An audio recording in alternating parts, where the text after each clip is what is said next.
So this is our second supper of Emmaus this school year, and the proposal is that we would give talks on the Sacred Heart of Jesus, so we get to grow in this spirituality. And today we're going to focus on something very, very specific. We're going to talk about rectitude of intention. Okay, we're going to be talking about what it means to use an equivalent expression, what it means to have a pure heart, right? To act for the right reasons. So what I'm going to do today is we're going to walk through what I would say 3 different levels of purity of heart, right? And we're going to start from the most basic level, the level of the Pharisees, and we're going to go up into the level of the saints. Right? And it's going to be a chance for each one of us to see where are you at? Where are you at the purity of heart? What does your heart look like? How pure your intention is. And to speak about the purity of heart, I think it's important because the first commandment is to love God above all things. So I think today is a good chance to make an examination of conscience to see the quality of our love. Yeah, that's what we're going to do today. We're going to look at the quality of our love. We're going to see at how pure our love is. And before we start looking at the 3 levels, I want to offer you a metaphor that's going to help us to walk through these 3 levels. So think about the metals, right? The precious metals. When you want to obtain gold, I don't know a lot about metals or gold, but I know that many times metals are mixed, right, among them. What do you call like the less precious metals that get mixed with the more precious metals? Alloys. Thank you. So what we're going to look at is our heart pure as gold, or is our heart still very mixed up with alloys that make it less pure? So the first level that I said is the level of the Pharisees, right? So the Pharisees, Jesus is very harsh on them because Jesus says everything they do so they receive recognition from people, right? They don't do the things for the right reasons. They don't do the things for love of God, but Jesus says this explicitly. He says everything they do it for the recognition they want to receive from people. So in the Sermon on the Mount, chapter 6, Jesus is even more specific to call them out. He says, you remember this, right? When the Pharisees pray, how do they pray? They go into the corners and they parade that they're praying, so everybody finds out that they're praying. They're not really interested in praising God in their prayer. They're much more interested in the recognition that they get from people when they praise or when they pray. He also says, when the Pharisees fast, how do they fast? You know, they fast and they put on their sad face, so everybody knows that they're fasting. And he also says, when they give alms, what do they do when they give alms? They also trumpet before they give their alms, so everybody finds out that they're giving their alms, so people have a good concept of them. So the first level of purity of heart is when you and me, we do things not to praise God, but to get recognition from other people. And are we really like the Pharisees? So let me ask you this question, right? And with this, we start our evaluation. Is there anything in my life that I do just to get recognition from other people? In my professional life, am I doing stuff not to praise God, but so that people think better of me and people have a better concept of myself? In my domestic life, for those who are parents and raising kids, everybody wants other people thinking good of your family, right? What a marvelous family yours, so well structured. Everything seems so, in order. Do we do things in our family before others so that we receive praise and recognition from others instead of just doing it for love of God? Does it happen that sometimes, even in our spiritual life or in our pastoral life, do we do things so that other people recognize, We went to the Ignite retreat. So, we're so great because we give our time to others. So this is the problem with the Pharisees. They pretend to do things for God, but when you look beneath the surface, they're not doing things for God, they're doing things for themselves. They're doing things to build up the opinion that others have of themselves. And that is an impure heart. Because that's a heart that's looking for the recognition of men and neighbor, and not a heart that does things solely for God, like it's meant to be like pure gold only for God. So again, I think the first step is just look at your own life. And I want to look at my own life and just ask myself, where am I acting or where am I moved just seeking recognition of others? What's the second step? The second step, my sense is that we're all in the second step. I don't think that no one here is a Pharisee. There's a little bit of Pharisees in each one of us, but I'd say that we're more in the second step. So what does the second step look like? Our heart wants to be more pure, but it's still a little bit contaminated by different intentions, right? We're not doing things for the wrong reasons, we're doing things for the right reasons, but the right reasons are a little bit contaminated by reasons that are not as pure as they should. So I want to give you a couple of examples, okay? And I thought through these examples, and they're from my own life, some of them, but I think we can relate with them. And they can be a little bit uncomfortable, but I think they can be useful. So first example is when you do something that's good, and you do it for the right reasons, but you get recognition for it. And you like the recognition. I'll give you an example. You go to the Adoration Chapel, and people come in. And you're like, yes! It's me here in the Adoration Chapel. And you know why people laugh? Because we've all been there. We all feel a little bit like that, right? And that's a little bit of an impure heart, right? Because we rejoice in the fact that when we're doing something great, other people are noticing it. And we experience joy because other people are being convinced that we are holy and that we're good. Does that mean that we're going to the Adoration Chapel for the wrong reasons? No, we're going there because we need to be there. We want to be there. But it means that we experience an disproportionate amount of joy when other people find us praying, when other people see our own justice. What are we supposed to do? Are we supposed to stop going to the Adoration Chapel? So nobody goes there, so nobody feels this impure intention? My sense is no. My sense is what we have to do is we have to purify our intention.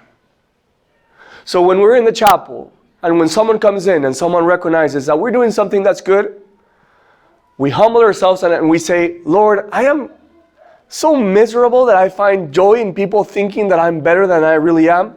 I do this only for you. I do this for your love. I do this for love because I love you, because I want to be here with you. So I'd say the first example is when you do something good, when people see that you're doing something good, and when you rejoice in the fact that other people are watching the good things that you're doing. And I think our heart becomes impure. We don't control that because we don't control the fact that we rejoice in that. But I think we have the responsibility of purifying the heart. Of saying, Lord, I'm embarrassed and I humble myself before you because I know that if I was better, I wouldn't find so much joy in other people thinking that I'm good when I'm truly a sinner before you. Second example of how we can, in this middle step, come to a more pure heart. And I'm going to start with, I'm going to tell you something that happened, and maybe you can relate. So I was speaking with a member of my community, and he shared with me, I wouldn't say in private, but he just shared with me in a one-on-one conversation something that he did that was good for the institute, right? Like he did something that profited our community here. And he didn't say like, Father Patrick, come here, I want to tell you how great I am. I was the one who was asking because I always ask questions. And he shared this with me when I was asking. So, member A did something in this situation. So you know what happened? A week later, we were having dinner. And we were speaking about what happened. But someone in the community said that it wasn't member A who did it, but it was member B. So he got the story wrong, and he was giving the glory to a different member. And I was there watching, I was saying, what's going to happen? What's going to happen? What's going to happen? And I was so edified because the member kept his good deed for himself. And he didn't say, oh, I got to interrupt you in honor to the truth. I'm going to defend the truth right now. It was me. No. He acted with discretion, and he kept his good deed to himself. So what does a pure heart look like for us imperfect Christians? It looks like being discreet about the good things that you were able to do. So the good things are only for God. So I think a beautiful exercise that could lead us into having a purer heart is the exercise of keeping to ourselves our good things. And even when people get the story wrong, we rejoice in the fact that people don't know that it was us who did it. And that gives us a pure heart. I want to give you one more example. I remember that this was the year 2015, so I was a seminarian in Peru. And I decided to organize a retreat with a high school. And this retreat really was a major endeavor that required for me a lot of effort, a lot of hours of work, thinking things through, getting everything organized. It was exhausting. And I remember that I got home Saturday evening, very late. And my expectation was that everybody was going to be like, how did the retreat go? And I got home and said, you're late. And I was upset. And I said, all of this effort and I get no recognition? All of the time that I put in and nobody asked me how did it go?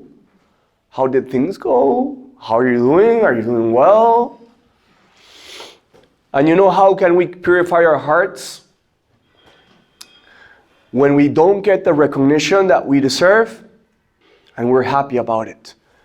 Because when you're happy, when you don't get the recognition, then it's clear that you did it for God. When you do things truly for God, even if you don't get the recognition, you're okay with it. Because you didn't do it for the recognition. You did it for Him. So you even find delight and joy when you don't get the recognition. Right? So what I'm trying to say, level 2, that's the level of all of us, I think. We want to do things for the right reasons, but sometimes the alloys are contaminating the right reasons. And this shows itself many times. This shows itself when we find joy, when other people see that we're doing good, when we're not discreet about the good that we do and we share with other people. And this also shows when you're upset when you don't get the recognition. So my sense is, like, practically speaking, if we want to grow in a heart that becomes more pure, let's try to exercise ourselves in these ways, right? When you find joy, when people recognize your good things, you humble yourself and you say, Lord, why am I so stupid? This is meant to be for you.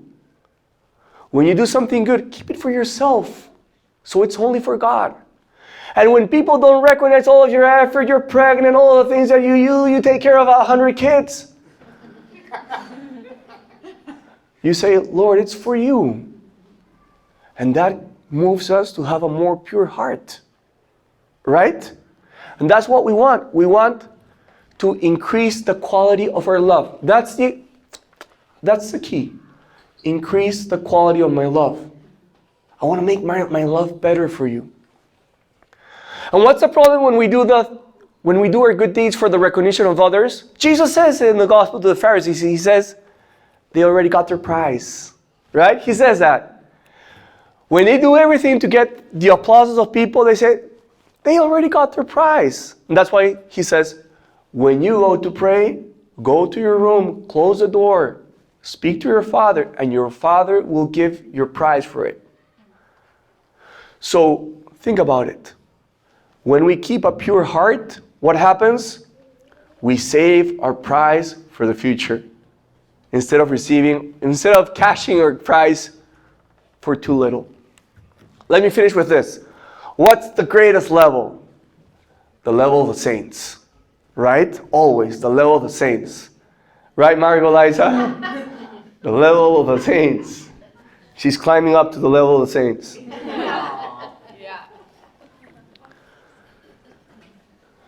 So what do the saints teach us?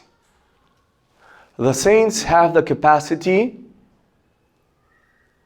of practicing what's right, not for the recognition of the people, but even when the people, or even when their neighbors are going to think the worst of them. So I'm going to give you 3 examples from the life of one of my favorite saints, St. John Chrysostom.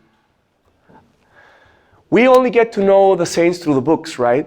And my favorite book of the life of the saints is a book that you can only find in Spanish. It's called San Juan Boca de Oro. It's an amazing book. And the author, who was a priest from the Orthodox Church, St. John Chrysostom is one of the great church fathers from the Eastern Church. He says that St. John Chrysostom had a conviction, and his conviction was, you cannot please God and men at the same time. You have to choose who you're going to please. So I want to share something very interesting from his life. He was born in Antioch, and he was ordained a priest in Antioch. And his fame started to grow because he was such an extraordinary preacher. So when the Bishop of Constantinople died, a special commission was sent from Constantinople to Antioch to find John Chrysostom and to bring it back to make him a bishop. But St. John Chrysostom was so cherished and valued in Antioch that people were not going to let St. John Chrysostom go. So they had to kidnap John Chrysostom to take him to Constantinople. So he was abducted. Yeah, the church in those days was very violent. It was very, full of interesting. So he was taken to Constantinople, and he was ordained a bishop. And he, right from the start, he made 2 difficult choices as a bishop. He said, my episcopal palace, he said, it's not going to look like the palace of the kings and the queens and the emperors. He said, my palace is going to look like the palace of the apostles. So he sold all of the furniture of his palace, and he dismissed all of the people that served in his palace. St. John Chrysostom used to be a monk in the desert. So he decided to live only with one brother monk, and they had 1 meal a day. And you know why this was a difficult decision? Because as a bishop, you have to receive a lot of people, right? A lot of people, you got to host a lot of events. So guess what happened? A bishop went to Constantinople, and the bishop said, ooh, I get to stay at the episcopal palace. This is so exciting. And he got to the episcopal palace, and there was no one there, and there was nothing there. So he got very upset with St. John Chrysostom. So that's when he gained his first enemy. But soon after, you know what was the second decision that St. John Chrysostom made? Well, in those days, the priests had the prerogative of living with what they called an agapeta. And that means they got the chance to cohabitate with a woman that took care of the, domestic things around the house. And St. John Chrysostom said, not on my watch. He said, this is not going to happen. So one of the first things he said is, all of those agapetas, out of the house of the priest. So now he had two enemies, the bishop and all the priests of Constantinople. Why did John Chrysostom have the courage to make these choices? Because he understood that you could not please men and God at the same time. He understood that he had to make a choice, and his decision was, I want to choose to please God. So now that we see the level of saints, let's ask ourselves this question. Am I afraid of making decisions in my life that would be pleasing to God because I don't want to disappoint other people? Are there hard decisions that would come from a pure heart that would lead me to choose God and what He wants, but I'm afraid of taking them because I want to please other people at the same time too?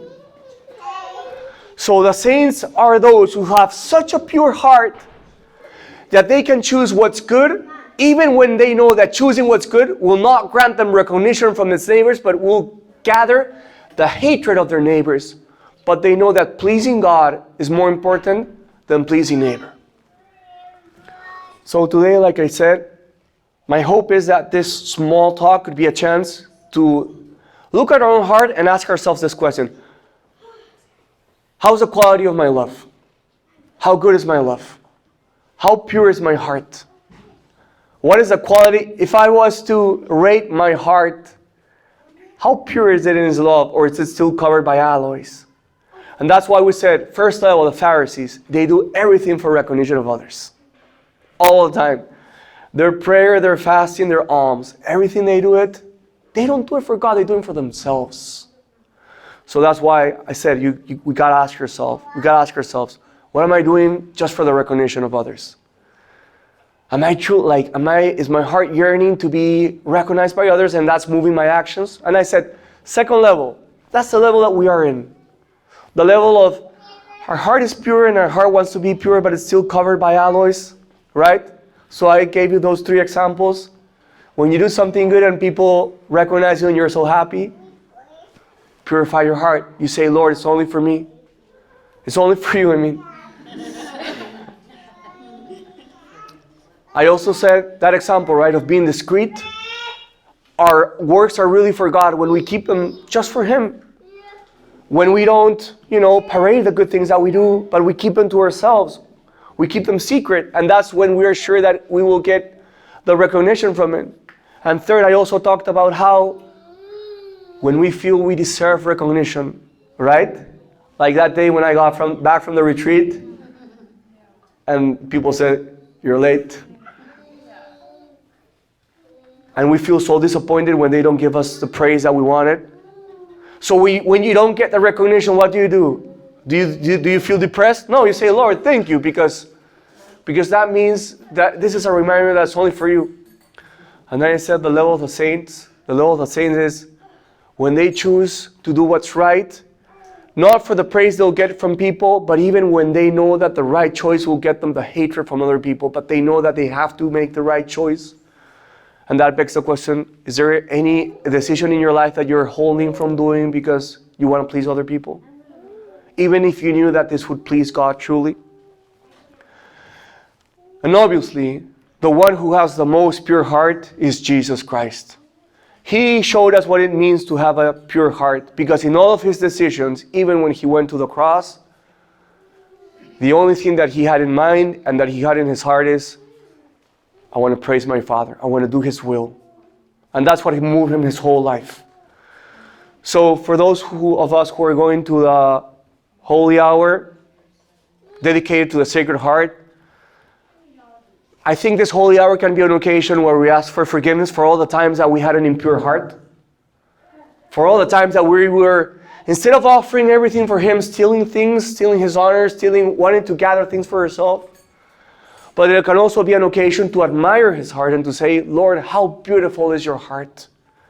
Where there's no contamination in your heart. The only ambition and obsession is the glory of your Father. So my encouragement is, let's head to the holy hour with this with this intention in your heart. Thank you.